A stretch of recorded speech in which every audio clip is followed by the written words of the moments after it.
قرآن میں کیا کہتے ہیں؟ وَقَدَّرَ فِيهَا أَقْوَاتَهَا. اللہ فرماتے ہیں ہم نے اس زمین میں انسان کو پیدا کرنے سے پہلے اس زمین میں خوراک کے ذخائر کا ایک اندازہ لگا لیا تھا کہ کتنے لوگوں نے آنا ہے, اس حساب سے ہم نے اس زمین میں پہلے سے پیدا, بولو بھائی, کر دیا. تو اب خواتین کو چاہیے اپنی صحتوں پہ بھی ترس کھائیں. جو موٹاپا چڑھ رہا ہے اتنا زیادہ, یہ نسل روکنے سے چڑھ رہا ہے. جن کی اولادیں ہوتی ہیں ان کی فٹنس دوسروں سے زیادہ اچھی, ان میں موٹاپا نہیں آتا, عمریں لمبی ہوتی ہیں. اور بڑی بات ہے اللہ تعالیٰ اولاد دیتے ہیں جو ہے وہ بڑھاپے کا سہارا بنتی ہے. بڑھاپے میں کون عزت دے گا بھائی آپ کو؟ کون پالے گا آپ کو؟ کوئی بھی لفٹ کرانے کے لیے تیار نہیں ہوتا. آپ کہتے ہیں کہ میرے پاس پیسہ اتنا ہے تو بڑھاپے میں یہ کام آئے گا. پیسہ آپ کو محبت نہیں دے گا. وہ پیسے میں جو نوٹ ہیں وہ آپ سے باتیں تھوڑی کریں گے. اور آپ نیٹ پہ سرچ کریں, یو کے میں, امریکہ میں ایسے ادارے وجود میں آ گئے ہیں جو بوڑھوں کی تنہائیاں دور کرنے کے لیے بندہ بھیجتے ہیں پیسوں پہ. 1 گھنٹہ رینٹ پہ آدمی ملتا ہے. آپ ابھی سرچ کریں بیان ختم ہونے کے بعد. بڑھاپے میں ان کو کیا ملتا ہے؟ رینٹ پہ آدمی جو جائے گا اور خوب اچھی طرح گپ شپ کرے گا آپ سے. وہ کوئی دل سے تھوڑی محبت کر رہا ہے. کیسی برباد ہو گئی ہے وہ قوم, کیسے برباد ہو گئی ہیں وہ لوگ.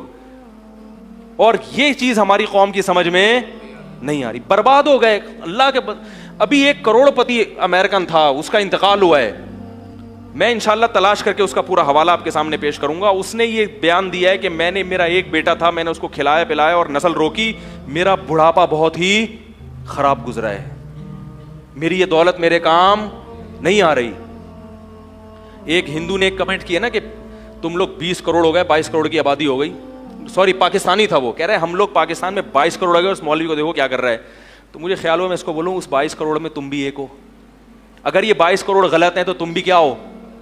بولو نا, غلط ہو. اس کا مطلب تم بھی غلط پیدا ہوئے ہو, تمہیں پیدا ہونا نہیں چاہیے تھا. ہر آدمی اپنے بارے میں کہہ رہے میں تو ٹھیک پیدا ہو گیا, لیکن یہ جو آبادی 22 کروڑ ہو گئی, جو 21 کروڑ 90,999 ہیں, یہ کیا ہیں؟ غلط ہیں.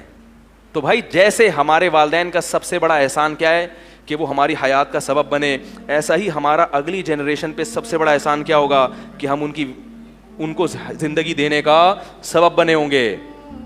سمجھ میں آ رہی ہے نا؟ انگلش میں تو نہیں باتیں کر رہا میں. تو جو بھی یہ بات کرے نا کہ اتنی آبادی غلط ہے, تو اسے بولو پھر اس غلط میں تم بھی ہو. ٹھیک ہے, تمہارا پیدا ہونا بھی کیا تھا؟ غلط تھا, کیونکہ اس آبادی میں تم بھی ہو. وہ کہتے ہیں آبادی بڑھنے سے غربت ہوگی, تو اس غربت کا سبب تم بھی بن رہے ہو. تو بھائی وہ کہے گا کہ بھائی میں ہم ہی تو ہیں اس کائنات کے لیے, اللہ نے ہمیں تو بنایا ہے نا. دیکھو جب آپ کے گھر میں مہمان آتے ہیں اور وہ کھانا نہیں کھا رہے, وہ کہیں گے ہم نے کھانا کھایا تو کم پڑ جائے گا, تو میزبان کہے گا بھائی کم پڑے گا تو کم پڑنے کے لیے تو ہم نے بنایا ہے, تمہارے لیے بنایا ہے. تو یہ اللہ نے کائنات بنائی کس کے لیے؟ انسانوں. اسی کو روک رہے ہو کہ یہ نہ آئے. ٹھیک ہے نا؟ تو اس کو بچا کے کرنا کیا ہے؟ چند لوگوں کے مفاد ہیں کہ وہ ارب پتی بننا چاہتے ہیں. اچھا یہاں بھی ایک بات بتاؤں, معیشت میں جو توازن پیدا ہوتا ہے نا, وہ بھی گروتھ ریشو بڑھنے سے ہوتا ہے. کیونکہ جب آپ کی نسل زیادہ ہوگی تو جائیداد کیا ہوگی؟ کئی لوگوں میں, بولو بھائی, ڈیوائڈ ہوگی. یہ موضوع بڑا ٹیکنیکل ہے, اس پر ایک بیان کر چکا ہوں, اس پر میں ابھی دوبارہ نہیں آؤں گا. کہ گروتھ ریشو بڑھنے سے معیشت میں بھی کیا پیدا ہوتا ہے؟ اعتدال. یہ بڑا زبردست, اس میں اگر آپ بھی دلائل دینا شروع کروں آپ حیران ہو جائیں گے کہ واقعی مولوی صاحب بڑی زبردست بات ہے. لیکن ابھی موضوع کیا ہو جائے گا, بالکل چینج ہو جائے گا. اور ایک آخری سے آخری بات نکلتی ہے, ایک اور بات یہ کہ یہ جو نسل روکنے کا تصور آیا ہے نا, اس سے جو جاہل خاندان ہے نا ان میں اضافہ ہوتا ہے, اور ایجوکیٹڈ لوگ معاشرے میں کیا ہو جاتے ہیں؟ اچھے خاندان کم. یہ انگریز نے لکھی ہے بات. اس نے لکھا فیملی پلاننگ کے نظریات سے متاثر ہونے والے زیادہ تر ایجوکیٹڈ لوگ ہیں. اچھی فیملیاں جو ہے نا وہ زیادہ متاثر ہوتی ہیں, کیونکہ وہ چاہتے ہیں کہ بھائی ہمارے بچے بالکل بہت ٹائٹ قسم کے 2 ہوں لیکن تمیز کے ہوں. یہ گنتیاں سکھائی گئی ہیں. ان کا خیال ہے کہ 10 تمیز کے ہو ہی نہیں سکتے, حالانکہ ایسا نہیں ہے. تربیت کرو گے تو 10 بھی تمیز کے ہوں گے, نہیں کرو گے تو ایک بھی چور پیدا ہوگا. حقیقت ہے. آپ بڑے ملک کے بڑے بڑے چور ہیں نا, ان کے ابا اماں کی رپورٹ دیکھیں, ان میں آپ کو 10 والے بھی ملیں گے اور اکلوتے بھی ملیں گے. تو یہ بہت اہم پوائنٹ کی بات ہے, اس کو سمجھیں کہ جب میں نے بتا چماٹ مار دوں گا میں اگر تھوڑا سا پیچھے رہوں, مذاق کر رہا ہوں. تو یہ ایسے یوں کر کے نا بیٹھا ہوا تھا, یوں کر کے, تو مجھے کسی بات پہ غصہ آتا تو میں نے کہا ایسا نہ ہو آپ کو لگا دوں میں کھینچ کے. تو کیا کہہ رہا تھا یار میں؟ ہاں ایک گورے نے یہ بات لکھی ہے اور بالکل صحیح لکھی ہے. ایک گورے کی بتاؤں گا اور ایک سانولے کی بھی بتاؤں گا, یعنی اپنی, ہم لوگ سانولے ہیں نا ادھر کے نہ ادھر کے, ٹھیک ہے نا. گورے نے یہ بات لکھی ہے کہ یہ جو گروتھ ریشو, جب یہ جو فیملی پلاننگ کی مہم جب چلتی ہے کہ 2 بچے ہی اچھے, تو چونکہ اس سے زیادہ تر ایجوکیٹڈ لوگ متاثر ہوتے ہیں, وہ کہتے ہیں ہاں بھائی, اور جو ان پڑھ طبقہ ہے نا وہ اس لیے متاثر نہیں ہوتا کہ وہ کسی چیز سے متاثر ہونے کے لیے تیار, وہ کہتا ہے چھوڑو یار پیدا کرو. ان کو تو تربیت کی بھی فکر نہیں ہوتی, تعلیم کی بھی فکر نہیں ہوتی, بیویوں کی صحت کی بھی نہیں, وہ تو کہتے ہیں ہو رہے ہیں اور ہونے دو. نتیجہ کیا نکلتا ہے, جو نیچ اور گھٹیا خاندان ہے نا ان کا ریشو بڑھ جاتا ہے, اور جو اچھی فیملیاں تھیں وہ آبادی کا تناسب کم ہو جاتا ہے. چور اچکے بولو بھائی زیادہ ہو جائیں گے, تو چور اچکوں کو نہ بڑھنے دو. کیا خیال ہے؟ جو اچھی فیملی, اگر آپ سمجھتے ہو کہ ہم اچھے خاندانی لوگ ہیں تو پھر آپ کو اپنی نسل بڑھانی پڑے گی تاکہ آنے والی امت کو کیا ہو, فائدہ ہو. یہ گورے کی بات ہے. اب ایک سانولے کی بھی سن لیں. سانولا یہ کہتا ہے کہ گروتھ ریشو روکنے سے لڑکیوں کی پیدائش کا ریشو بڑھ جاتا ہے اور لڑکوں کا ریشو کم ہو جاتا ہے. یہ بھی ایک حقیقت ہے, کیونکہ جب ہر ایک کو 2 چاہیے تو پھر اس میں ایک لڑکا لازمی چاہیے. جس کو لڑکا نہیں ملا تو لڑکی ہوتی رہے گی, ہوتے ہوتے 6 بیٹیوں کے بعد ایک بیٹا ہو گیا تو وہ بریک لگا لے گا. جس کے لڑکا ہو گیا وہ 2 میں ہی لگا لے گا.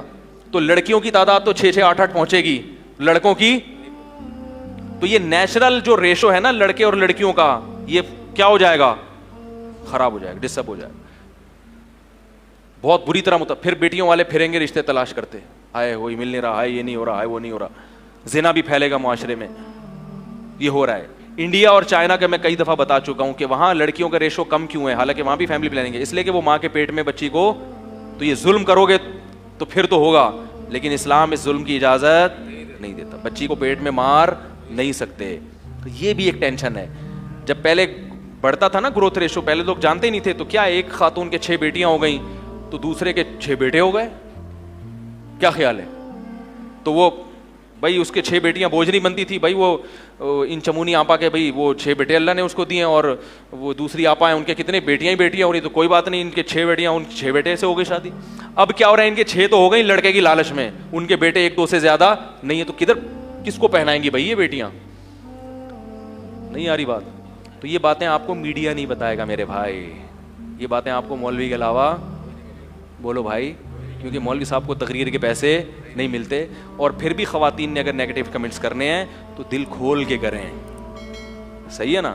ہمیں یہ سمجھا ہوا ہے, میں نے آپ کو کچھ بھی نہیں سمجھا ہوا, کیونکہ مجھے زندگی میں اتنی گالیاں, لاکھوں کے حساب سے گالیاں پڑی ہیں خواتین کی طرف سے. حالانکہ میں خواتین کے حق میں بات کر رہا ہوں, ایسی بات کر رہا ہوں جو ان کی صحت کے لیے بھی مفید ہے, اور ان کے,